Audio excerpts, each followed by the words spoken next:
இந்த வீடியோவை வழங்குவோர் ஆரோக்கியா இயற்கை வைத்திய ஆலயம், இப்போது மதுரையில் and BROLL studios private limited.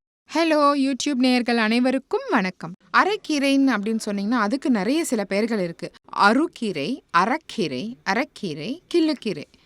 இது சாப்பிட்றதுனால என்னென்ன நோய்களை சரி செய்யும்னு பார்த்தீங்கன்னா, பித்தஜுரம் போக்கும், குளிர்காய்ச்சலை சரி பண்ணுதான், உடல் வலிகளை நீக்கும், ஜலதோஷம், ஜன்னி, வாதத்தினால வரும் ஜுரம், சளி, இருமல் எல்லாவற்றையும் குணம் செய்யுது, உடலுக்கு வலுவூட்டும், சூதக ஜன்னி கோளாறுகளை நீக்குது, ஜீவசக்தியை பெருக்கும், அதாவது எனர்ஜியை நிறையா உண்டாக்கும், நரம்பு தளர்ச்சியை சரி செய்யுது, மண்டையில் ஏற்படும் நோய்களை சரி செய்யுது. நம்ம சாதாரணமாக எல்லா இடத்துலையுமே இதை பயிரிடலாம். இதோட இலை மேல் பாகம் பார்த்திங்கன்னா பச்சையாகவும் அடியில் நீல நிறமாகவும் கலந்து தங்க நிறமாக தோன்றும், கிளை விட்டு வளரக்கூடியது. இந்த அரைக்கீரை பார்த்திங்கன்னா இலையும் தண்டும் ரெண்டுமே ரொம்ப சின்னதாக இருக்கும். அதனால தினமும் நம்ம சாப்பிடலாம். எந்த நோய் இருக்கிறவங்களுக்கும் முதல்ல பார்த்தீங்கன்னா சத்துணவாக அரைக்கீரை தான் கொடுப்பாங்க. ஏன்னா அது எந்த கெடுதலுமே நம்மளுக்கு செய்யாது. அதே மாதிரி பிரசவத்த பெண்களுக்கு இது ரொம்ப சிறந்த கீரை. கீரையும் இதோட விதையும் ரெண்டுமே நம்ம உணவாக பயன்படுத்தலாம். இரும்பு சத்தும் நிறைய இருக்கு. குழம்பு, கடையல், பொரியல் எல்லாமே செஞ்சு சாப்பிடலாம். அதே மாதிரி கறியாக்கி சாப்பிட்டீங்கன்னா காய்ச்சல், நடுக்கம், ஜன்னி, வாத நோய் எல்லாமே சரி செய்யுது.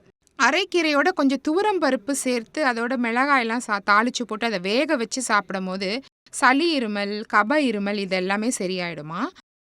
அதோட வெங்காயம், பெருங்காயம் சேர்த்து பொரியல் பண்ணி சாப்பிடும் போது ஜலதோஷம், ஜன்னி, பாதஜுரம், குளிர்காய்ச்சல் இது எல்லாமே சரியாகிரும். ஜுரம் வந்துச்சுன்னா ஜுரம் வந்தவங்களுக்கு நாக்கில் டேஸ்ட் தெரியாமல் போயிடும். அந்த மாதிரி இருக்க நிலையில் அரைக்கீரையை புளியோட சேர்ந்து கடைஞ்சி சாப்பிடும் போது பகலவனை கண்ட பனி போல நீங்குமா.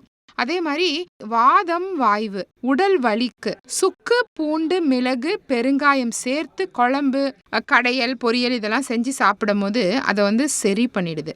அப்புறமே பிடரி நரம்பு வலித்தல், மண்டை வலி, மண்டை நரம்பு வலி, ஜன்னி, தலைவலி, கண் நரம்பு புடைப்பு இதெல்லாம் இந்த கீரையை இந்த கீரை சாப்பிடுவதனால சுத்தமாக சரி பண்ணிடுது.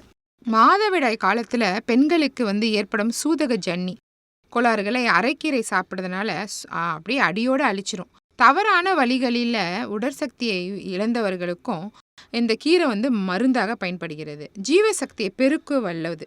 கிராமப்புறங்களை பார்த்தீங்கன்னா அரைக்கீரை விதையை இடிச்சு மாவாக்கி சாப்பிட்றாங்க. நாட்பட்ட பிணிகளையும் அரைக்கீரை விதை போக்கக்கூடியது.